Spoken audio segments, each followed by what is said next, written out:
Game 8 of the FIDE World Championship match presented by Google is over, and it was a game full of unconventional play, daring defense, and of course some courageous decisions.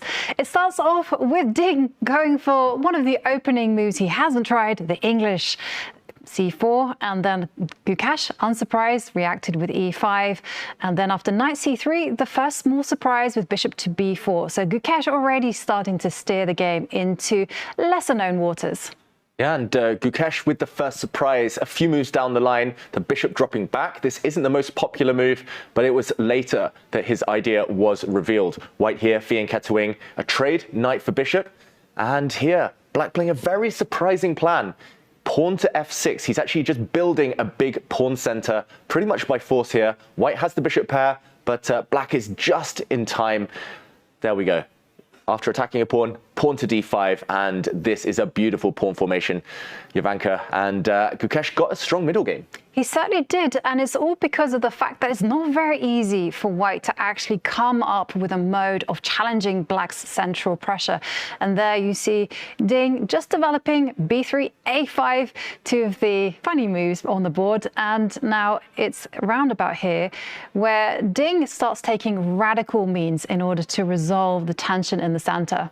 Yeah, huge decision. Sometimes you've got to go back in order to go forward. This white knight a bit sidelined, but the idea is to break open the center, as we saw on the next move. Pawn to f4, luring out his own rook here, but breaking the black pawn chain in the center at least. And after another trade, we saw the white rook start to enter some really clumsy squares, getting kicked around the board. It stepped into the middle in front of its own pawns, and here Gukesh started playing really strongly. Yeah, it certainly did, and it's very unusual to actually see a World Championship game with the pawns d2 and e2 not having moved.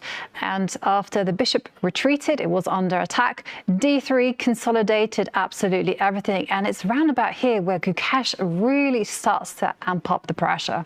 That's right. Here, Ding started trying to take safe approaches. He tried to trade off knights. Gukesh said no.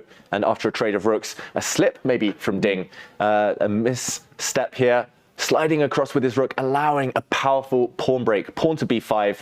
And Ding here started shaking his head, but came up with something really cunning after a trade. A check now against the white king. The king shuffled towards the center, counterintuitively, and this is where Ding came up with what later looked like a stroke of genius. Bishop back to b2. It was a gamble, but it paid off big time because Ding allows Gukesh to capture that pawn on a2.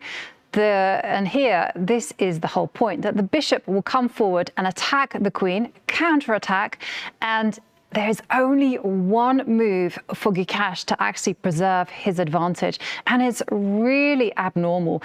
It's actually moving the D knight, blocking that bishop, and leaving that bishop on leaving the knight on a6 in order to then get on with the job of advancing the queenside pawns.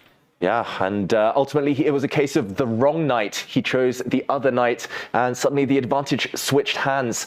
Ding here with a pin on the black knight, and sliding across with his queen as well. Very cunning stuff. It ended up being a double pin, as the black rook needed to slide across now. A pin on the c-file, a pin on this diagonal, and a few moves later, Ding won material. Yeah. But this wasn't where the fun stopped.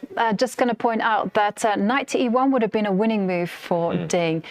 But knight to d4 was very, very normal.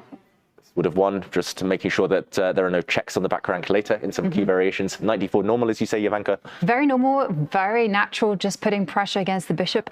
And here is where things get really interesting, because Ding just launches the first blow.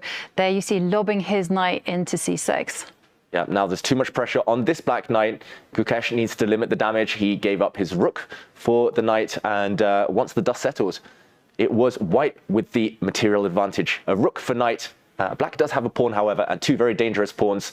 And just a few moves down the line, we thought we were about to see a handshake.